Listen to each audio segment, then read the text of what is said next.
अस्सलाम वालेकुम। तो एक नई नशिस्त के साथ आप लोगों की खिदमत में हाज़िर हूँ और आज मैं कोशिश करूँगा कि आप लोगों को इंग्लिश के बारे में कुछ टिप्स दूँ because there are numbers of aspirants who are asking me frequently कि सर आप इंग्लिश के ऊपर कुछ रिकॉर्ड करें ताकि हमें कुछ फ़ायदा हो सके। तो आज मैं कोशिश करूँगा कि उन लोगों को कुछ इंग्लिश के बारे में बताऊँ कि how I overcame this nightmare, this monster. For me it was a monster and it still is a monster. Like English is something that you gradually acquire, that is not something that you learn overnight. ठीक है, it is a long process, an arduous journey. तो दिल बड़ा रख रख के और अपने आप को जो है स्लोली एंड ग्रेजुअली एक्लेमेटाइज करें इस पूरी प्रोसेस के साथ। तो सबसे पहले मेरे लिए इंग्लिश क्या चीज़ है? मेरे लिए इंग्लिश, मैं इंग्लिश को बेसिकली दो चीज़ों में डिवाइड करता हूँ। एक है आपका बेसिक्स और दूसरा जो है ये स्टाइल है, राइटिंग स्टाइल।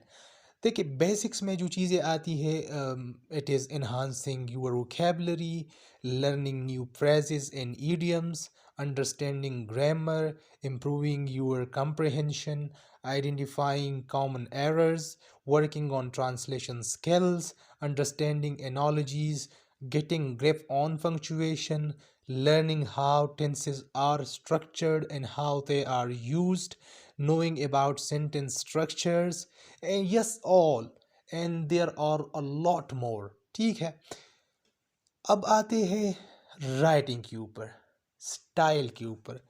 स्टाइल मेरी ओपिनियन में is most commonly ignored while teaching English, and students are also not cognizant of this fact that what separates men from the boys is style and expression।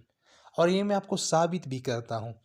देखिए अगर एक छोटा बच्चा है, वो school का स्टूडेंट है, ग्रेड 6 में पढ़ता है और इसको एक असाइनमेंट दी जाती है कि आपने इस पर्टिकुलर असाइनमेंट के ऊपर लिखना है।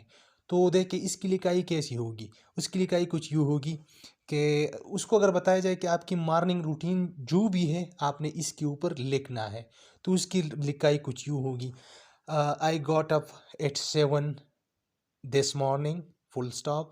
Then I had some breakfast, full stop. Then I walked to school, full stop. Then I had maths. I don't like maths. Then I had English. That was better. अगर आप इन सब sentences को देखें तो आपको एक चीज़, एक मोनाटोनी नज़र आ रही है, और वो मोनाटोनी जो है वो है इस बंदे के सारे सेंटेंसेस सिंपल सेंटेंसेस है, इसमें कोई वेरिएशन नज़र नहीं है, डाइवर्सिटी नहीं है इनके सेंटेंसेस में। अगर ये चीज़ एक मैन से पूछा जाए कि आपने इसके ऊपर लिखना है तो वो कैसे लिखेगा? वो कुछ यूँ लिखेगा, I got up at 7 this morning. After I had some breakfast, I walked to school. I had maths, which I don't like. Then English, that was better. To अगर इस इंग्लिश में, इस सेंटेंसेस में आपको देखें तो आपको एक वेरिएशन नज़र आ रहा है। कुछ सेंटेंसेस लॉन्ग है, कुछ सेंटेंसेस बिल्कुल सिंपल है, ठीक है। और कंपाउंड और ये कम्प्लेक्स सेंटेंसेस अगर आपने ग्रामर थोड़ा बहुत पढ़ा है तो आपको इस बंदे के सेंटेंसेस में वो ट्रेट नज़र आ रहा है।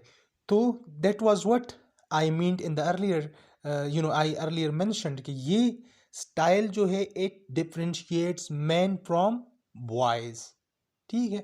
तो आपकी राइटिंग का स्टाइल होना चाहिए, जो कि बहुत सारे एकेडमीज़ में और टीचर्स इस चीज़ को इग्नोर करते हैं और आपको ये चीज़ नहीं पढ़ाई जाती। वापस आते हैं अपनी बेसिक के ऊपर। अगर आपने अपने ग्रामर के ऊपर एक फर्म ग्रिप हासिल करना है, a grip so firm that your thoughts are automatically articulated into sentences of your liking and structure of your choice, know that there are four basic structure of English sentences and you must know how to use them। ठीक है, किस तरीके से आपने करने हैं? Do you know how to use simple sentence, how to use complex sentence, how to use compound sentence, how to use complex compound sentence? अगर आपको ये सब चीज़ें याद है और आप इसको समझते हैं तो आपको मुबारक हो। आपको इंग्लिश का थोड़ा बहुत जो है अंडरस्टैंडिंग आती है, and that is a very good thing. अब इन सब चीज़ों को इम्प्रूव कैसे करना है, स्पेसिफिकली वोकैबलरी को कैसे इम्प्रूव करना है? वोकैबलरी को आपने इम्प्रूव करना है थ्रू रीडिंग न्यूज़पेपर, ठीक है? आपने जीआरई की या एसएटी की कोई वोकैबलरी का बुक लेना है और वहाँ से पढ़ना है। साथ में ग्रामर के लिए आपको ग्रामर की बेसिक ग्रामर की जो बुक्स है, जैसे कि high school grammar bye Rin and Marton, वो बुक ले। इनकी जितनी भी एक्सरसाइजेज है इनको सॉल्व करे। इसकी की का एक बुक मिलता है, वहाँ से चेक करे, और जहाँ पर आप गलती करते हो इस गलती को क्रॉस चेक करे, गूगल दे के टीचर को कंसल्ट करे कि ये जो मैंने गलती की और मुझे अभी भी अंडरस्टैंडिंग नहीं आ रही, ये क्या आता है एक्चुअली, ठीक है? तो ये सब चीज़ें आप जब आप में ये कॉन्शियसनेस आ जाएगा तो आप इस चीज़ को ओवरकम करेंगे, कर पाएंगे। बाकी राइटिंग के लिए आपके पास बहुत सारे जो है अवेलेबल रिसोर्सेज है, लेकिन अवेलेबल रिसोर्सेज पर जाने से पहले मैं आपको दो बुक्स रिकमेंड करता हूँ जो कि बाइबल्स कंसिडर की जाती है राइटिंग की। पहला बुक जो है वो है the element of style. The element of style जो किताब है was listed as one of the 100 best and most influential books written in English since 1923 by Time in its 2011 list, ठीक है? दूसरा जो बुक है वो है on writing well. On Writing Will is another Bible for generation of writers looking for clues to clean, compelling prose. ये New York times ने इसको लिस्ट किया था और ये न्यूयॉर्क टाइम्स का एग्जैक्ट कोट है, मैंने जो उठाया आप लोगों को पढ़ाया सुनाया। तो ये दो बुक्स ले, एक book the element of style, दूसरा ऑन राइटिंग वेल।